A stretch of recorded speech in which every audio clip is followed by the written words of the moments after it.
Hey everyone, my name is Neil Karski, and I'm the CEO of Patient Engine, a seven-figure digital marketing, lead conversion, and coaching agency for high-ticket aesthetics providers. And I would like to personally welcome you to the Aesthetics Millionaires show, where we sit down with industry entrepreneurs to talk about their personal journeys and discuss proven growth strategies. My genuine hope is that through this podcast, we can create more success stories in this industry and help more business owners scale past their competition. Enjoy the show. Ladies and gentlemen, I'd like to welcome Karena Zolner.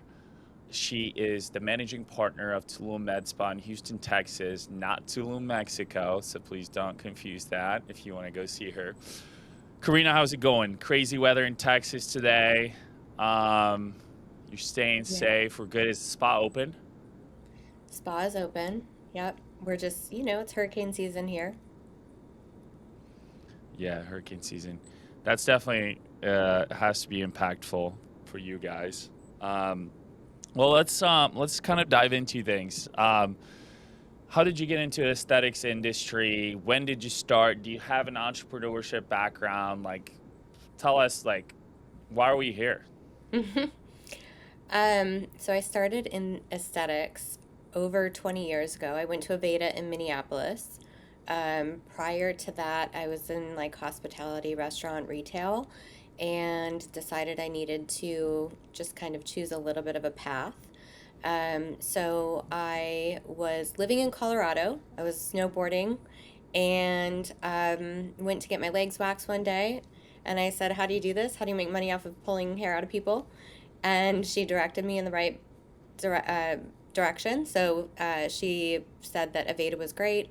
My dad looked for schools, found the Aveda Institute in Minneapolis, which is the original. And that's where I went in 2001, maybe before that. Yeah, 2001 is when I graduated. And then I just kept going in the industry. I worked for some really great locations all over the US. I was also a rep and an educator for some big skincare lines like Circadia, Eminence Organics, Murad. And then I was in management. So I manage places, open places. I coach and consult. I do a little bit of everything. I was actually consulting for Tulum before it opened, when it was just an idea, and then we made it all come to fruition. And now we have this beautiful location. It's 3,500 square feet. We have an infrared sauna, salt room, all the spa and med spa services. So that's where we are. Interesting background. Okay. So you worked were you an esthetician? Yeah, I mean, actually, I started at the front desk, which I think everybody should at the beginning of their career. It really kind of teaches you a lot. So I started at the Teaches front you desk. customer service, teaches you sales, teaches you Patience. patience, helps you develop communication skills. Yeah, my good friend Sam Patel they do a lot of front desk training at Astra Culture, their consulting company, and his big thing is that this is one of the most important individuals in the med spa, right? For Mhm. especially if you get a lot of inbound phone calls and organic traffic that way.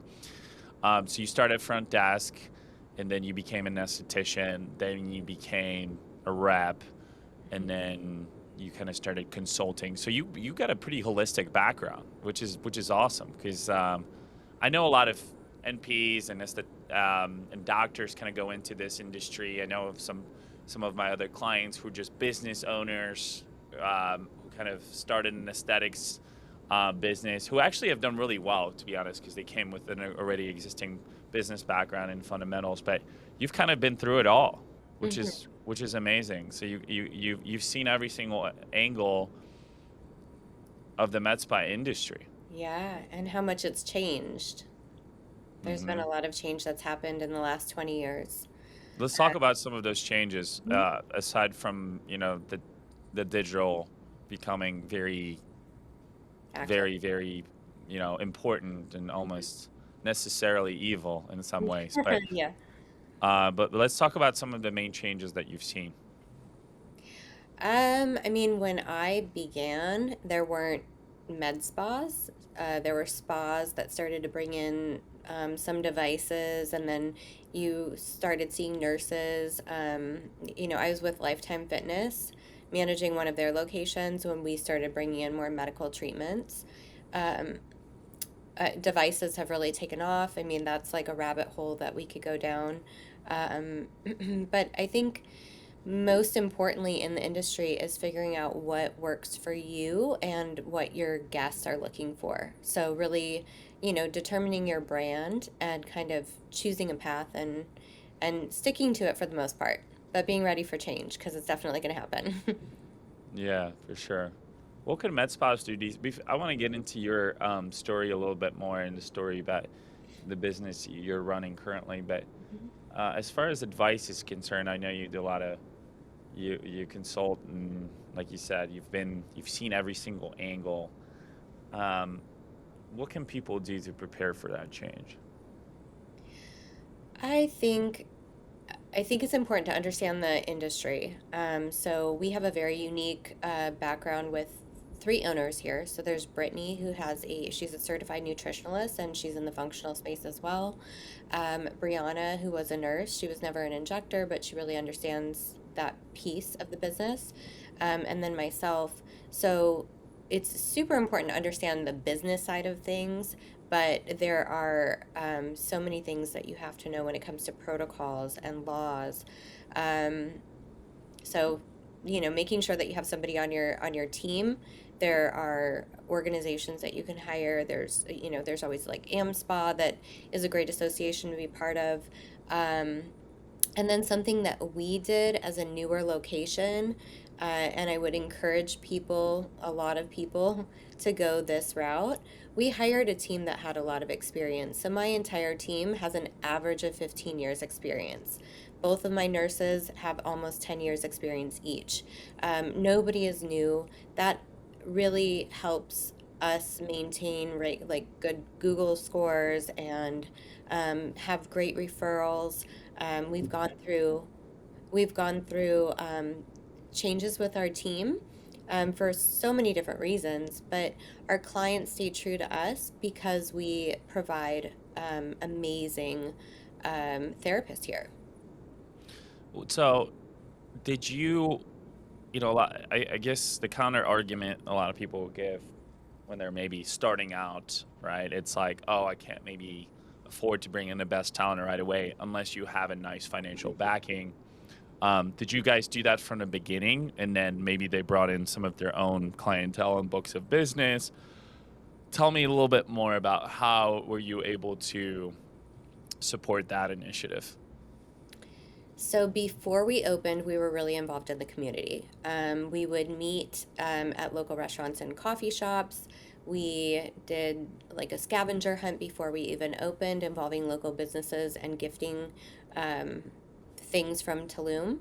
Uh, we attracted and only hired people with experience from the beginning for the spa side of the team, and we hired people that were experienced but didn't have a huge following on the medical side of the team. So that took off a lot slower. We were very thankful to have our spa team.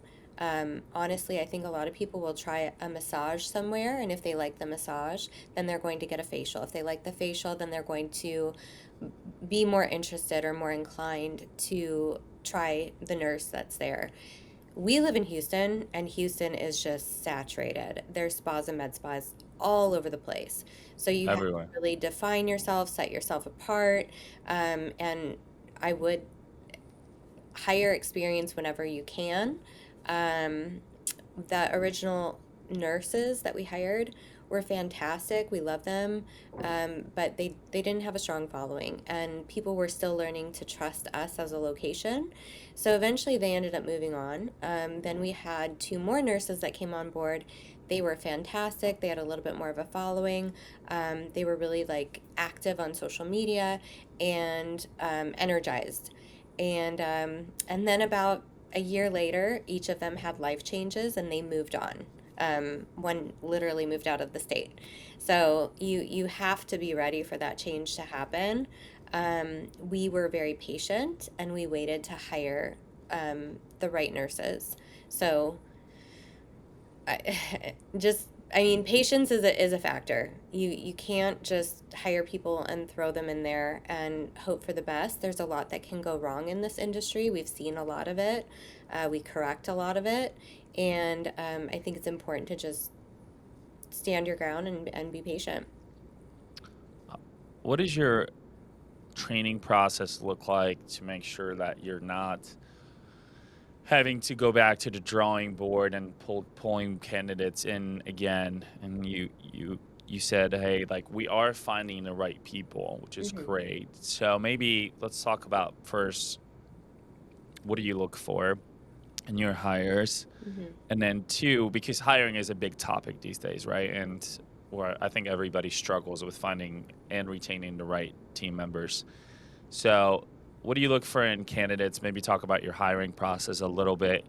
And then let's talk about your onboarding and training process as well, because I think that's really important to make sure that, like, we're getting off to the right start and setting ourselves up for success. Sure. So with hiring, we have a three-step interview process.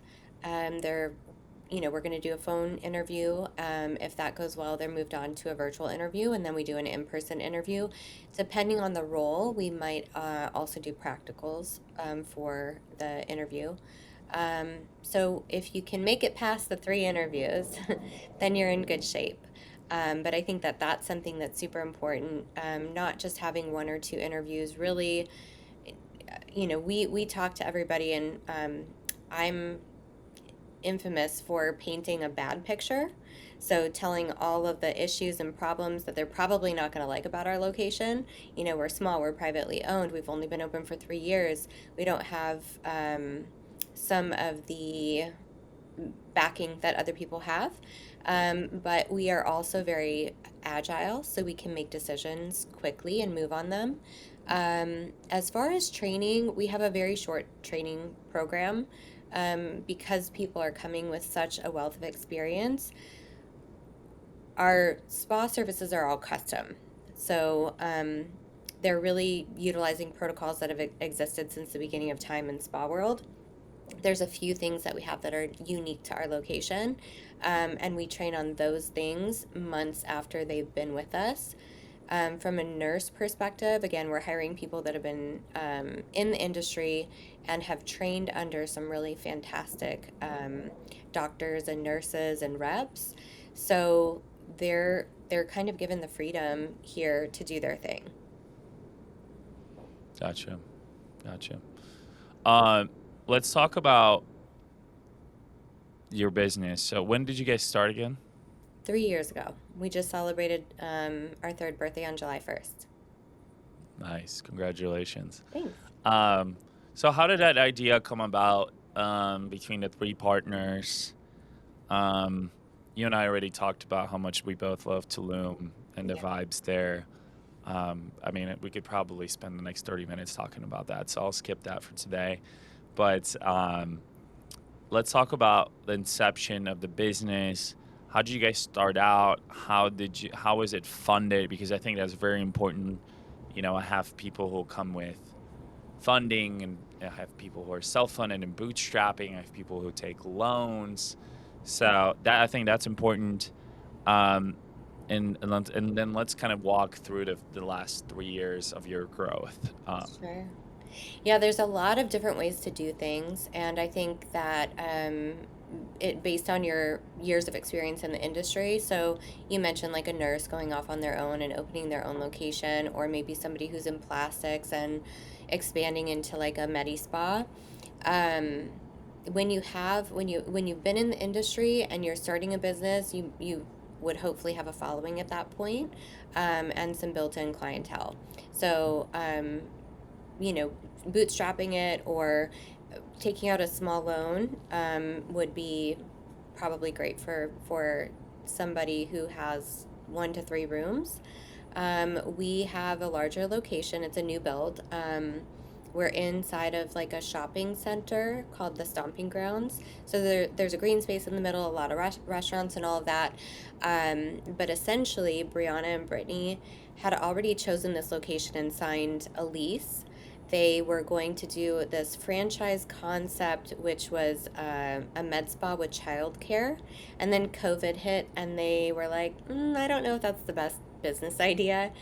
So they pivoted. They were on vacation in Tulum and decided that they wanted to open a med spa that looked like Tulum. We met, and then I was brought into the picture, and we made it happen. So, as far as our location, I mean, it was an expensive build out, especially during COVID. We ended up, it was a $1.7 million fully funded project. So we had a bunch of investors that were involved, or that are still involved. And they helped to, you know, get us off the ground. It was what we needed for construction, everything in the building. We also we padded that budget. So when we initially built out the budget that we believed we needed to open the project, marketing team, all of that stuff, um, built out the P&L for it. Uh, we padded it by about 30%, and it was still hardly enough. We had the Mm. shipping container crisis, we had the steel thing, we had, whatever storms were happening at that time here.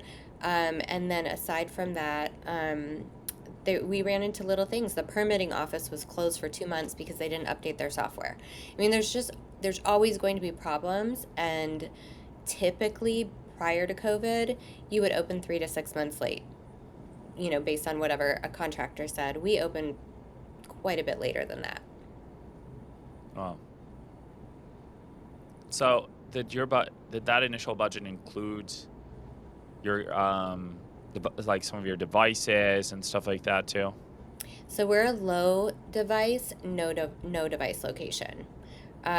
We wanted to open the location with services that we knew would just take off running. So we really put a lot into our spa team. The spa team, again, has an average of 15 years experience. Some of these people have been in the industry for 20 or 30 years. So we did so much, let's call it guerrilla marketing beforehand, that we had 200 massages booked in the first month that we were It's open. amazing. So so you did bring in staff with existing clientele and books of business. They didn't really have a lot, no, but they Mm. had such experience that everybody that came, the neighborhood welcomed us. I mean, I have to say, the location that we're in doesn't have as many spas and med spas. If we were to go 5 miles south of us, then you're really saturated. So I think choosing a location is really important. We're right on a busy street, so we're very visible. People were waiting and, watching this location being built. It's a little bit of a walkable location. Like I said, there's restaurants and shopping. It's not a huge center, but it attracted the neighborhood. And yeah, when we opened, we were already just like welcoming people. They were super excited that we were here. We pre-sold gift cards. We participated in a lot of different like social events, prior to opening and when we opened. And so we just kind of created a little like community, and that really helped us. As far as devices, we've looked at devices. I mean, you have a couple of med spas yourself. There are a lot of devices out on the market, and you want to make sure that you're bringing in something that your guests are going to want to use. So we have a couple that are on our radar, and when we get closer to making that decision and pulling the trigger, we will pre-sell packages. So we're probably going to first send out a survey, ask which devices are the most appealing, and then that will help finalize our decision. Or rather, like which pain points clients need the Yes. most, right? Yeah. Yeah, we're not going to talk about the exact devices No there. one, no one cares about devices. Yeah. No offense to all my device partners, but no one cares about devices. Results. They care about what pain points you can solve for your clients. Mm-hmm. Because as we know, devices by themselves don't bring clients, Mm-hmm. right? 100%. Like, It's the marketing of these devices that brings the client. Like it's the work we do, it's the work the spas do internally to educate yourself around like, hey, this is how it's gonna help you, because most people don't know or care what brand you have for devices. Yeah, We're not selling products, we're selling services, right? right. We're really selling, I mean, it's just we're selling, Problem and solution. right, and we're selling expertise of people to be able to use these devices and get clients results. Um, so you guys have been massage heavy and facial aesthetics heavy, right? Those are kind of been the big verticals for you guys, and you found that it worked out for you. I want to highlight what you said about community engagement and Hmm. community adoption. I think that's a big thing. If you do have a storefront, which is important to be able to make yourself seen and heard in your community, which is great. So can you touch a little bit more about how you guys were able to, I know you said you attend a lot of events. Did you join some like local mom Facebook groups? Like, um, let's talk about that because I think that's important. And I think a lot of people, you know, like, you know me, I'm a digital first advocate, which is, I think, crucial. But let's not forget about the human and organic side of things. So let's touch on that a little bit. Yeah, I mean, I think that that's why people go and have spa services, right? People are craving human touch, especially now working from home so much. Of course, there's the Zoom effect, and that's why aesthetics and medical treatments, injectables have been on the rise, plastic surgery too. But, you know, being around other people, laughing in a room with somebody, I mean, there's no price tag that you can put on that. So, some of the things that we did beforehand, like I said, we had a scavenger hunt. So, we included some local businesses that were in alignment with our beliefs. And people would go and scan a QR code. And we collected all that information and chose winners. We also participated in other little pop up events that were happening. There weren't really any like groups that we joined, but all of us are not from Houston, but we've been here for quite some time. Brittany lived in the community. I lived just south of this area. We all have very active lifestyles. So we all have children too at different ages. So Brittany's kids were in school over here. Um, Brianna has two young boys, and then my daughter's 22. So a wide variety of kids. But going and just having our work meetings at a restaurant or a bar, and having our shirt on, people would stop and ask us questions all the time. How's it going? When are you opening? So that was, something that I would recommend everybody does. You can always have events at your location too. We've done that. We're doing an offsite event in 2 weeks. Um, I think it's important to be involved in the community, whatever that looks like for each location. I just listened to one of your other guests, and she talked about how heavily involved in the community she was. So it looks different in all areas. Houston is different than, Denver, and Denver is different than Chicago. Um, Also, the type of clientele and what they're looking for.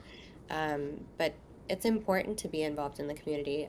Right now, we have, the big flood that just happened in Kerrville, and so us, along with other people in the stomping grounds, we're trying to figure out how we can help that, group of people that are being heavily affected by such a horrible experience. Yeah, yeah, I would echo that for sure.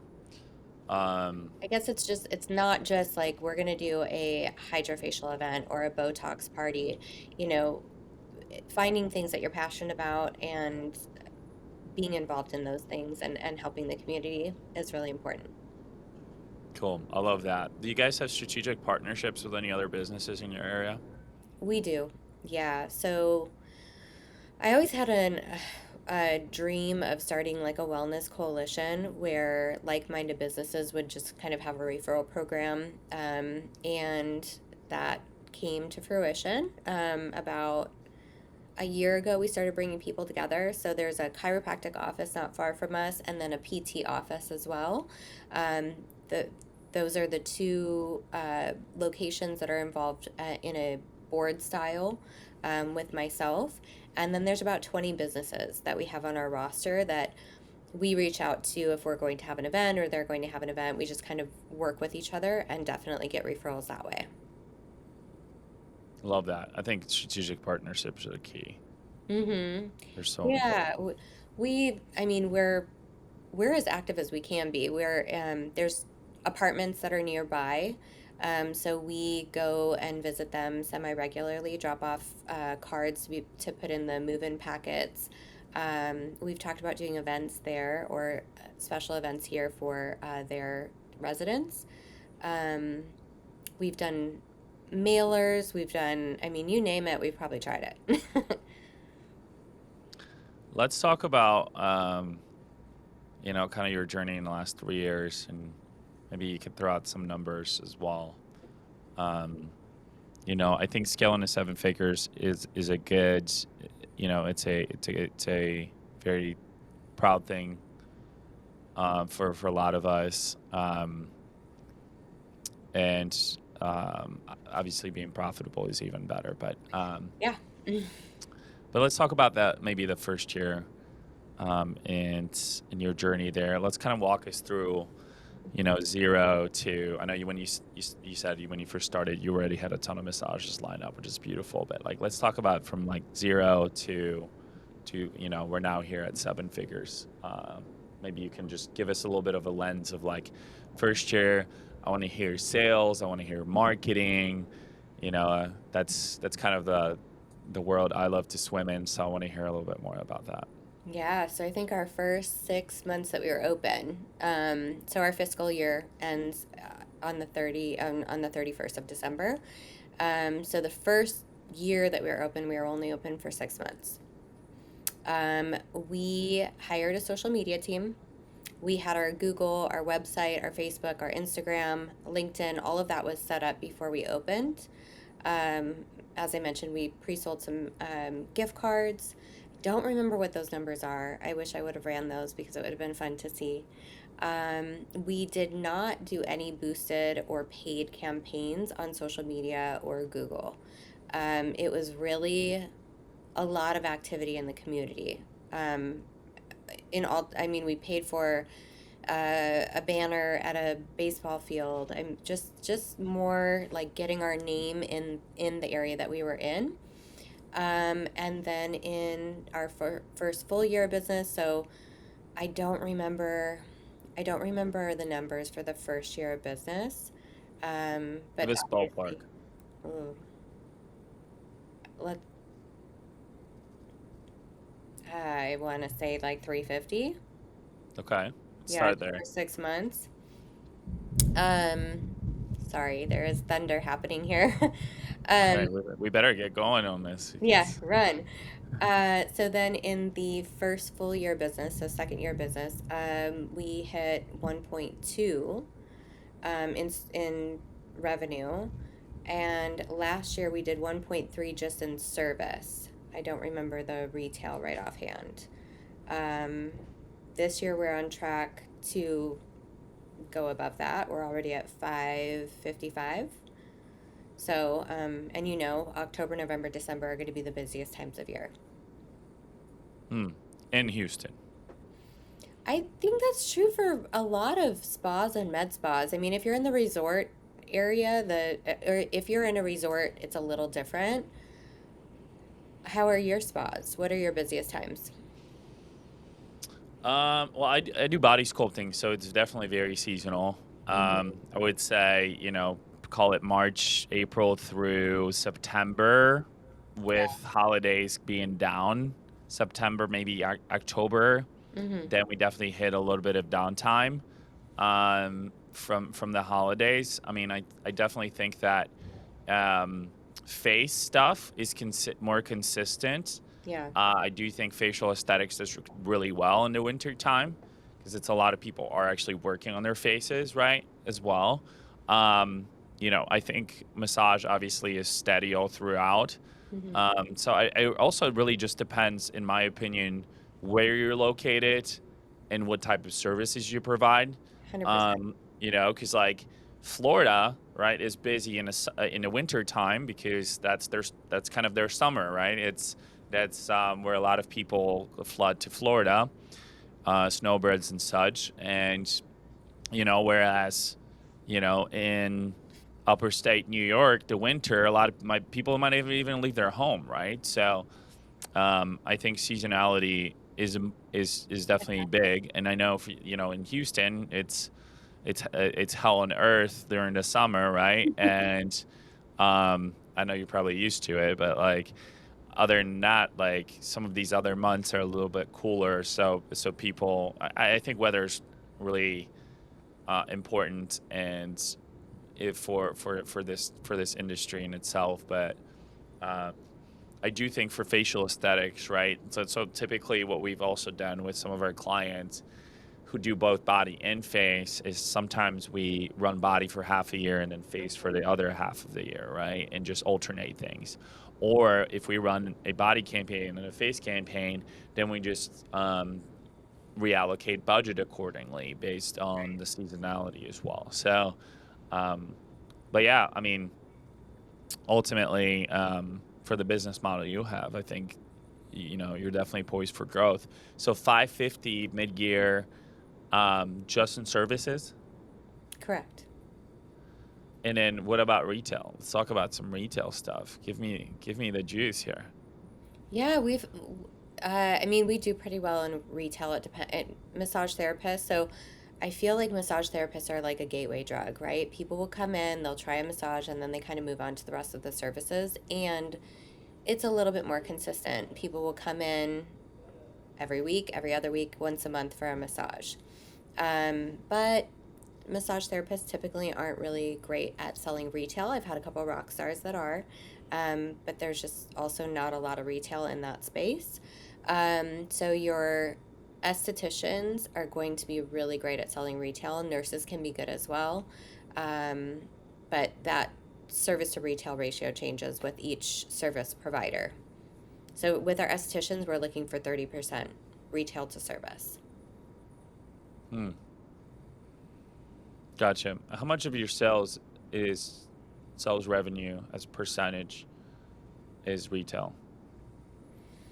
Overall, oh, it's been up and down. It really depends on the team members that we have. But right now, it's probably at like 10 to 15%. Gotcha.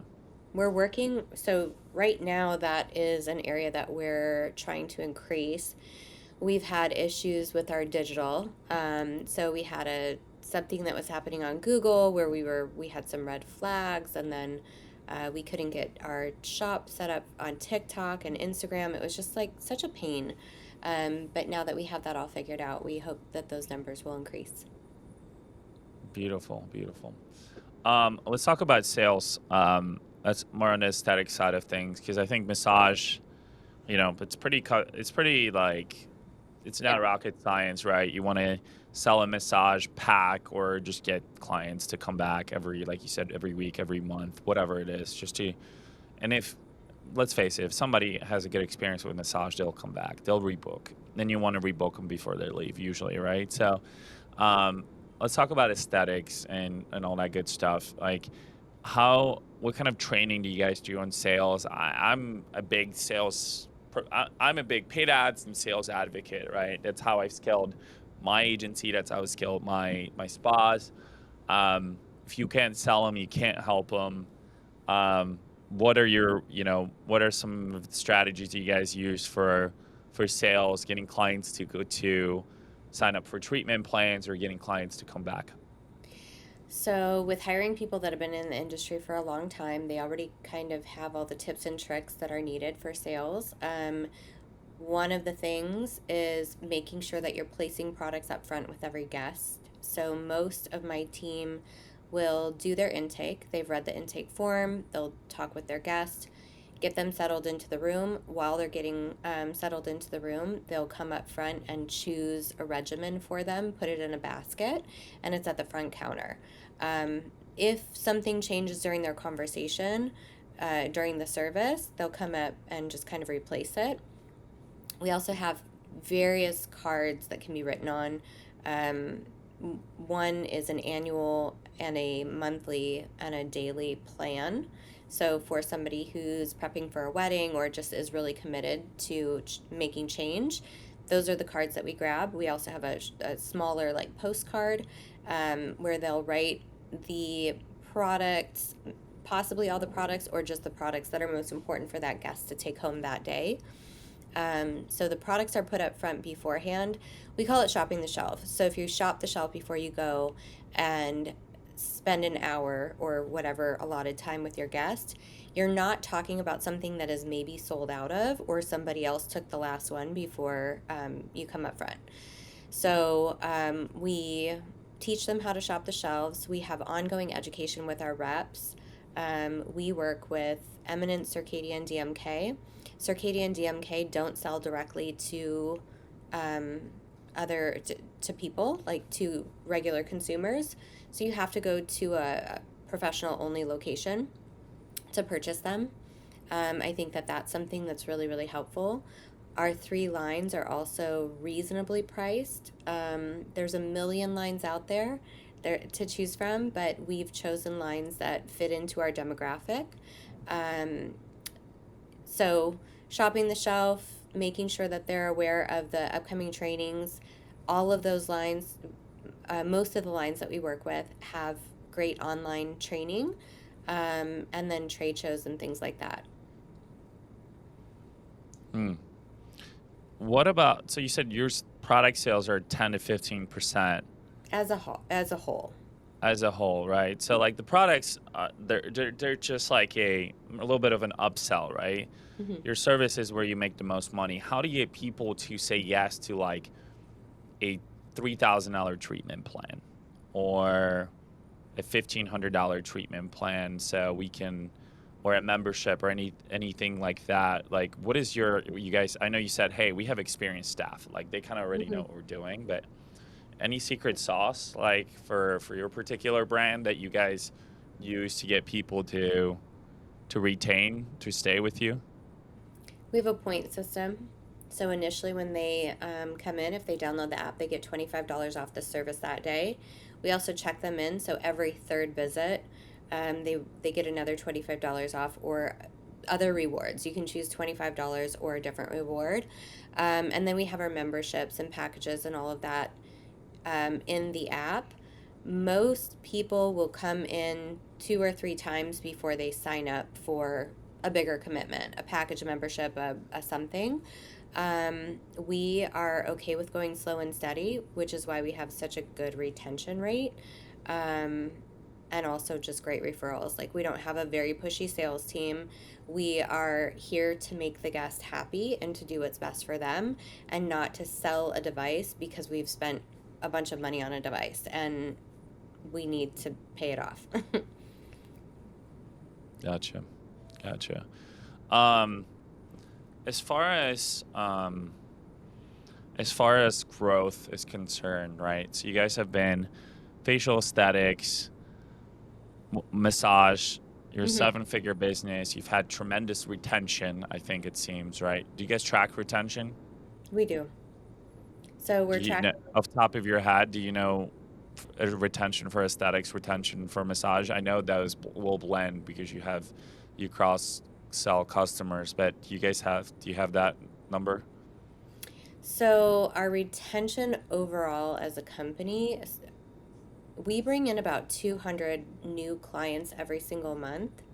Our retention as far as a company, no, because I'm thinking of utilization, and definitely not for each department. I mean, we have a nurse that just started 2 months ago, so I don't have retention, like good retention for them. Our massage therapists and skincare experts, the longer they've been here, the higher the retention rate goes. We, I wouldn't be able to give you that number right off the top of my head. I'm But like, it's high. But it's eh. high.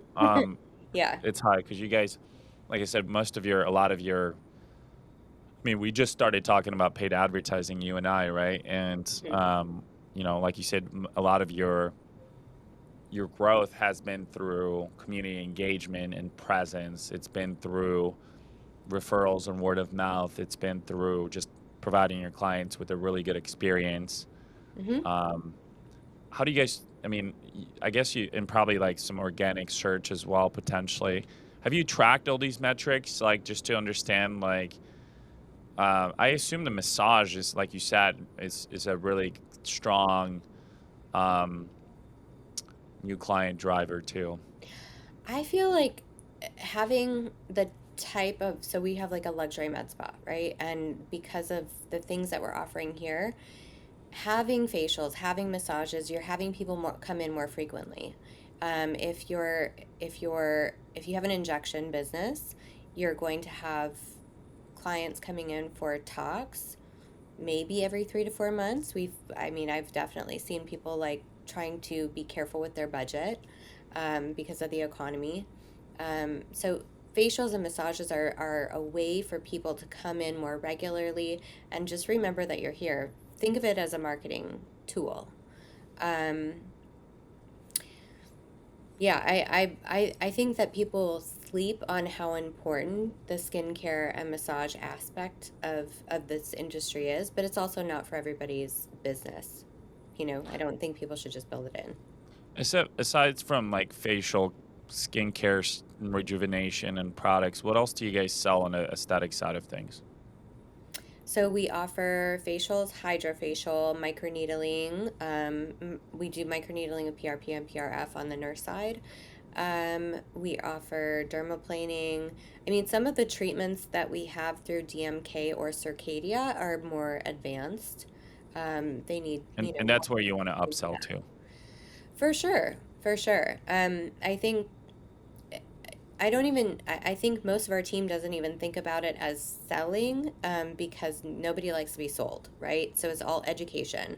What are your goals? What is your lifestyle like? We're going to spend a little bit more time, talking about these things, and then we're going to create a custom plan. All of our facials, all of our massages are custom. What a political answer, Karina. What a political answer. It's true though. I mean, I, being in, I get it. I get it. I get it. I'm just a little bit more blunt when it's say like you kind of have to sell them to help them, right? And I get it. Nobody likes to be sold. They yeah. would rather have an individualized experience. They would rather have somebody educate them. They'd rather have somebody give them exactly what's going to get them best results. Mm-hmm. So to me, maybe it's semantics, but like Sure. it's still a sales process. It's just a better sales process than saying like, no, you got to buy this right now, Mm-hmm. without explaining why, Mm-hmm. right? That's we're right. That's what it Yeah, is. I think of these stories that continue to pop up where somebody walks in, this just happened over the weekend. Somebody walked in and they were thinking about getting chin filler because their lips seemed a little, it was throwing off their facial features. And we could have done the chin filler, but what we really needed to do was dissolve their lips. Now that's a bummer to them, it's a bummer to us. We lost out on X amount of dollars because we weren't doing filler, we were dissolving, which is a fraction of the price. But the place that that person was going to for years never mentioned anything about having to dissolve. She's had this lump that they never talk about in her lips. Like, we see a lot of that, like, we have to maximize every second of every hour. And I think that, you know, people are starting to see through that. So it's you just have to tread lightly and make sure that you're recommending things that are unique and specific to that person, that everybody's not going home with the same treatment plan, because they talk, friends talk, they compare everything. And if you want the best referrals, those are going to be word of mouth. Yeah. What is one like big piece of advice you would give other entrepreneurs in this industry to be able to scale to seven figures in a healthy way? I think that you have to have an insane passion for any industry that you're involved in. So, you know, there is no such thing as work life balance. But if you're passionate about what you're doing and you really love it, then I think that you are in the right industry, and that's half of the battle. Mm. Um, and then try to prepare as best you can for the unexpected, but there's always going to be unexpected situations and circumstances that pop up. So be ready to pivot. Mm, I like that advice. There's no work-life balance. Yeah, resonates. Um, let's get into some fun questions as we wrap up. I just like to throw things off. You've seen my episodes, so you know that we like to have a little fun here. What is your toxic trait, Karina? What is your toxic trait? What comes off the top of your head? So type A. I'm so type A. I'm a control freak. All right, good. We like honesty. Let's talk about what is your favorite travel destination that you would go back to every year if you could? I don't like going to the same places all the time. I like to try new things, and I'm the type of If you person. had to choose one, Ugh, I know it's tough. I know. I think I'd go to Europe. We're in Europe. I haven't been to Spain. I'd go back to England. Germany was fantastic. Um, I tend to go to Mexico because it's so close, and just recently fell in love with Costa Rica as well. Yeah, or Tulum. Um, what if you had in your entrepreneurship career in the last, call it 3 to 4 years, if you could have avoided one thing, and I know that having no regrets is better because they become better lessons. But if you had to avoid, if you just say, I made this one crazy big mistake, and I wish I could go back and just redo it, but I can't. But it Mhm. probably taught me a lot. But it was just such a shit show. What was it? I would definitely have put more energy into reviewing all the contracts. Mm, Hmm. okay. I think I came on when the ball was already rolling, but I would have invested more time into that. Hmm. It's so funny. For my agency contract for my marketing services and coaching services, I would say it's pretty it's pretty basic. Like it's not crazy, but there is like we have certain expectations because we have a guarantee. But there's been so many crappy providers in our space that are just like they make these crazy claims, right? Yep. But it's like you know, but it's like maybe they don't specify a timeline. So you might like waste your more money in your ad budget to never get there and you make less money, right? So to Hmm. me, having a reasonable threshold for like something that you guarantee, and you always have to guarantee things you can control. If you Hmm. can't, like, I can't control your sales, right? Like, it's Right. like people could like guarantee sales in our industry. I'm like, you can't do that. You're not there Right. selling, Right. and it's not your job really to generate sales. It's to support your client with generating sales. So that's interesting that you say that, and I know that I think our contract is really well structured and pretty self-explanatory, but that's a good lesson. If people want to network with you, one of the big pillars of this podcast and my mission is to build a healthy entrepreneur community in the aesthetic space. If people want to network with you and find you and kind of, or go and check out the beautiful Tulum Med Spa and just maybe brainstorm with you, connect with you, you do some coaching and consulting on the side as well. Where can people find you? Yeah, so we're very active on Instagram. So Tulum Wellness Official. Somebody did try to steal our Instagram a long time ago, so make sure you go to the official one. And then for myself, Karena Zolner on Instagram or LinkedIn. Beautiful. Karina Zolner, everybody, thank you so much for coming. We really appreciate you. Thank you for having me. It was great.